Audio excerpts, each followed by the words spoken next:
வணக்கம் மக்களே, இந்த வீடியோவில் நம்ம என்ன செய்தி பார்க்க போகிறோம்னா, தமிழ்நாட்டை உலுக்கிய உண்மை சம்பவம். வேட்டையன் படம் இயக்குனர் அடுத்த படம் பூகம்பங்கள் கிளக்கலாம் என ரசிகர்கள், பிரபலங்கள், பத்திரிகையாளர்கள் தெரிவித்திருக்காங்க. வாங்க என்ன தகவல் என்ன செய்தின்னு இந்த வீடியோவில் விரிவாக பார்க்கலாம்.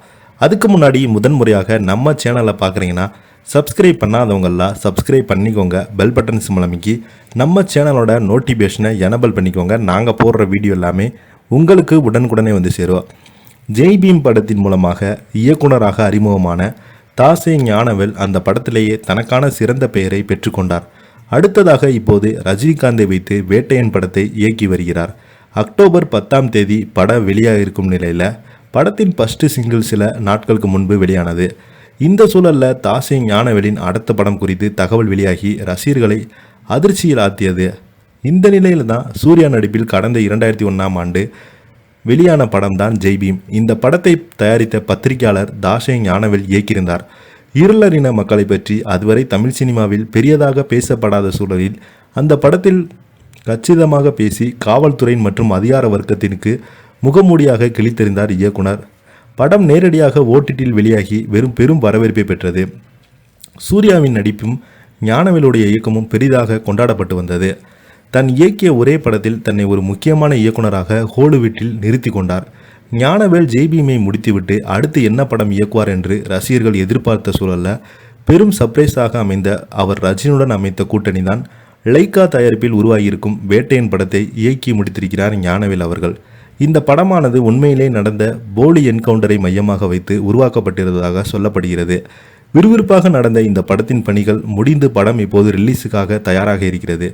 அதன்படி அக்டோபர் 10ஆம் தேதி திரையரங்களில் படம் வெளியாக ஜெய் பீம் என்ற சென்சன் படத்தை கொடுத்து இயக்குனர் ரஜினிகாந்த் கூட்டணி அமைந்திருப்பதாக இந்த படத்தின் மீது உச்சக்கட்ட எதிர்பார்ப்பு நிலவி கொண்டிருக்கிறது. முக்கியமாக ரஜினிகாந்துக்கு தனது ஸ்டைல் ஆஃப் மேக்கிங் ஞானவராஜ் எடுத்திருப்பதாகவும் ரசிகர்கள் ஆவலோடு இருக்காங்க. அதே சமயத்தில் வெளியான வேட்டையன் ஃபர்ஸ்ட் லுக் சிங்கிளான பாடலை பார்க்கையில் கண்டிப்பாக கொஞ்சமே ஞானவேல் ரஜினிக்காக சமரசமாயிருப்பது அப்பாற்பட்டு தெரிகிறது. திரை ஆர்வலர்கள் கூறியிருக்காங்க. அந்த மனசியலோடு பாடல் மறைந்த பாடகர் மலேசியா வாசுதேவன் குரலை ஏஐ தொழில்நுட்பம் மீண்டும் கொண்டு வந்திருப்பதாக குறிப்பிடத்தக்கது. இந்த நிலையில் வேட்டையன் படத்தை முடிந்த பிறகு ஞானவேலுடைய அடுத்த படம் குறித்து தகவல் வெளியாகியிருக்கிறது. ஹோட்டல் ராஜகோபால் ஜீவஜோதி வாழ்க்கை அடிப்படையாக வைத்து தேசா சிங் என்ற படத்தை இயக்கவிருக்கிறார். அவர் ஜங்லி பிக்சர்ஸ் நிறுவனம் தயாரிக்கவும் இந்த படத்துக்கு ஞானவேலுடன் சேர்ந்து ஹேம்நாத் ராவ் என்ற திரைக்கதை எழுதியிருக்கிறார். இப்போது ஃபேமஸாக இருக்கும் சரவணபவன் ஹோட்டலின் ராஜகோபால் அவருக்கு ஏற்கனவே 2 மனைவிகள் இருந்ததாகவும், இருந்தாலும் ஜோதிடத்தின் மீது மூடத்தனமான நம்பிக்கை கொண்ட ராஜகோபால் தனது ஆஸ்தான ஜோதிடரை பேச்சை கேட்பது வழக்கமாக வைத்திருந்தார். நீங்கள் இன்னொரு திருமணம் செய்து கொண்டால் மேலும் புகழும் பணமும் சேரும் என்று சொன்னதை நம்பி தனது ஹோட்டல் மேலாளரின் மனைவி ஜீவதா ஜோதி என்பவரை திருமணம் செய்ய விரும்புகிறார். ஆனால் அதுக்கு ஜீவஜோதியும் அவரது கணவரும் சம்மதிக்கவில்லை. அந்த சமயத்தில் ஜீவஜோதி கணவர் காணாமல் போனார். அவரை ராஜகோபால் கொலை செய்ததாக சொல்லப்படுகிறது.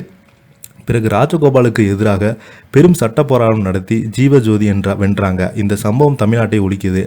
அதனை மையப்படுத்தி தான் தேசா கிங்கை ஞானவேல் உருவாக்குவதாக புதிய பூகம்பங்கள் கிளம்பியுள்ளதாக எதிர்பார்க்கப்பட்டுள்ளது. இதை பற்றி நீங்கள் எனக்கு நினைக்கல உள்ள கமெண்ட் பாக்ஸில் மறக்காமல் பதிவிடுங்க. நன்றி.